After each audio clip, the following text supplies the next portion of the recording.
Disney is building its 7th theme park, the first since Shanghai back in 2016. Where will it be? Where, Jack? Abu Dhabi. Abu Dhabi. The Middle East is getting its first dose of Donald Duck diplomacy.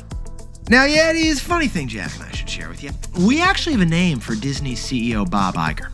We call him Tinker Bob because, like Tinkerbell, he just sprinkled pixie dust all over Disney's stock. Yetis, full disclosure, that nickname is news to me as of right now. I did just come up with it, but Jack, you kind of have to roll with it. I approve. Because Disney stock jumped 11% yesterday after all of its divisions outperformed in their first quarter earnings report. Hulu and Disney Plus both made 9 times more profit in Q1 than they did last year. Streaming is surging over at Disney. And Bob Iger said that the next 18 months of Disney movies are going to be their best since 2019. So Jack, you've got 3 kids. Tell us what's on the Disney movie docket right now. Right now in theaters is a live-action remake of Lilo and Stitch. Soon we're going to get Zootopia 2, Avatar 3, Fantastic Four 4, and Toy Story 5. Basically, it is hot sequel summer over at Disney, baby. It's hot sequel summer every summer at Disney. That's true. Well played. Well played, Jack. But the big news at Disney was physical. Disney's next theme park. Jack, who's getting the rose? This is a big deal. They only announce a new theme park like every 10 years, and the next one is coming to Abu Dhabi in the United Arab Emirates. That's right, Disney will finally come to Aladdin's home region of the Arabian Peninsula. Located right on the beach, people at this theme park can jump right into the Persian Gulf when the temperatures hit 120 degrees in August, which they do. True story, true story. But besties, here's what Jack and I found fascinating about this story. The wildest part is that Disney isn't paying for any of it. That's right. Mickey is not even going to open his wallet for the development of this new theme park. Get this, Bob Iger said that it'll take 2 years to design Disneyland Abu Dhabi, and then 5 more years just to build Disneyland Abu Dhabi. Now, while Disney will design this theme park, they're not going to hammer a single nail. They're not going to lay a single brick. They're not even going to rub a single lamp, Jack. No, they're not.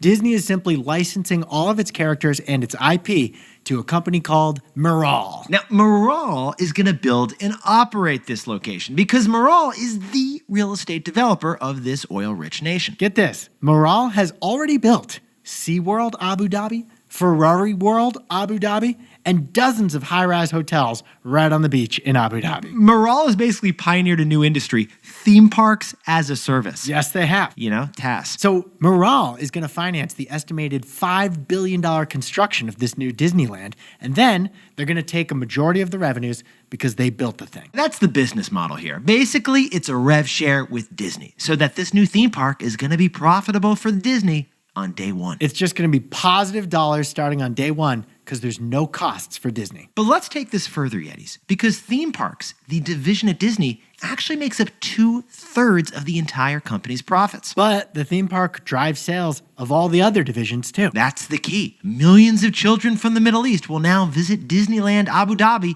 and then want more Disney stuff. Kids from India will visit this park too because Mumbai is only a 3-hour flight to Abu Dhabi. And here's how the Disney flywheel works. First, the child goes to Abu Dhabi Disney. Then they beg their parents to get a Disney Plus subscription. Then they wanted Moana lunchbox. And finally, they asked to see the Lion King musical on their next trip to New York City. Walt Disney couldn't have said it better himself, Nick. And that same 9-year-old child, Jack, she isn't just going to love Disney. She's going to also like America a little bit more too.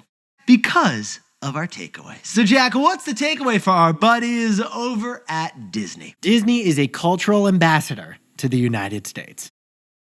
Yetis, just like when Disney entered China back in 2016, it's going to face some criticism for entering the UAE today. Why? A bunch of reasons. For example, it's illegal in the UAE to criticize the government. It's also illegal in UAE to be a homosexual. But Disney movies have been known to influence culture in a type of soft power kind of way. Beauty and the Beast? It teaches us not to judge people by their looks. Zootopia, it's hilarious, but it's also about diversity. Oh, and Inside Out? That is basically 90 minutes of therapy right there. Luca? A movie made for your son, Nick, because it takes place in Italy? Jack, share your takeaway on that movie. The sea monsters, who are the main characters, it's an analogy for otherness. The whole movie is a lesson on tolerance. In fact, surveys show that Disney parks promote tolerance and reduce suspicion of American values overseas. Having that force of good And profit over in Abu Dhabi is probably a good thing for everyone. Especially if you're a shareholder like Jack. Yetis, we call this Donald Duck diplomacy. Disney parks aren't just good for Disney stock. It's good for American interests and good for some nice common values too.